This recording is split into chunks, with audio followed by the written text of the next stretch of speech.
রাখাইনের সংঘাতের জেরে পালিয়ে বাংলাদেশে আশ্রয় নেওয়া মিয়ানমারের সেনা এবং বিজিবি সদস্যসহ ৩৪ জন নাগরিককে ফেরত পাঠানো হচ্ছে। আজ এই মুহূর্তে কক্সবাজার বিমানবন্দরে আছেন রিপোর্টার সুজাউদ্দিন রুবেল। সরাসরি যাচ্ছে তার কাছে। রুবেল, মিয়ানমারের রাখাইনে যে লড়াই হয়েছে আরকান আর্মি এবং জান্তা বাহিনীর মধ্যে, সে লড়াইয়ে সীমান্ত পেরিয়ে জীবন বাঁচাতে অনেক মিয়ানমারের বিজিপি কিংবা সেনা সদস্য বাংলাদেশের অভ্যন্তরে পালিয়ে এসেছিল।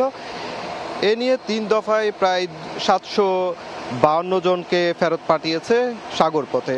কিন্তু এবার কিছুটা ভিন্ন। সম্প্রতি সময় যে ৩৪ জন মিয়ানমারের সেনা এবং বিজিপি সদস্য রয়েছে, তাদেরকে এবার ফেরত পাঠানো হচ্ছে বিমান যুগে।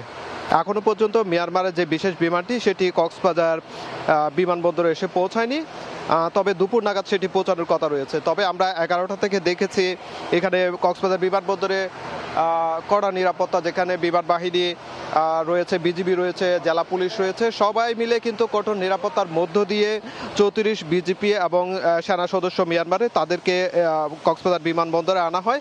এবং এখন তাদের এয়ারপোর্টের যে ভেতরে তাদের ইমিগ্রেশনের যে কার্যক্রম, সেই কার্যক্রমগুলো চলছে, যেখানে জেলা প্রশাসন থেকে শুরু করে সব কর্তৃপক্ষ কিন্তু এসেছে। তবে এখন পর্যন্ত বিমানটি আসেনি। তবে আরেকটি বিষয়, যে কক্সবাজারে যে নানা ধরনের অপরাধ করেছিল মিয়ানমারের ৬ নাগরিক ছিল, ৩৪ নাগরিকের পাশাপাশি মিয়ানমারের কারাভোগ শেষে মিয়ানমারের ৬ নাগরিককেও কিন্তু ফেরত পাঠানো হচ্ছে। আমরাও তাদেরকেও দেখেছি, একটি প্রিজন ভ্যানে করে কক্সবাজার বিমানবন্দরে আনা হয়েছে।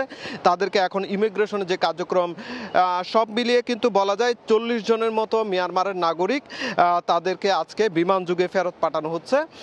তবে আমরা এখনো পর্যন্ত মিয়ানমারের যে বিমানটি, সেটি আসেনি এবং কক্সবাজার বিমানবন্দরে কঠোর নিরাপত্তার বলয় তৈরি করা হয়েছে। তো এই ছিল আমার কাছে কক্সবাজার বিমানবন্দর থেকে সবশেষ। যুক্ত ছিলাম কক্সবাজার বিমানবন্দরে।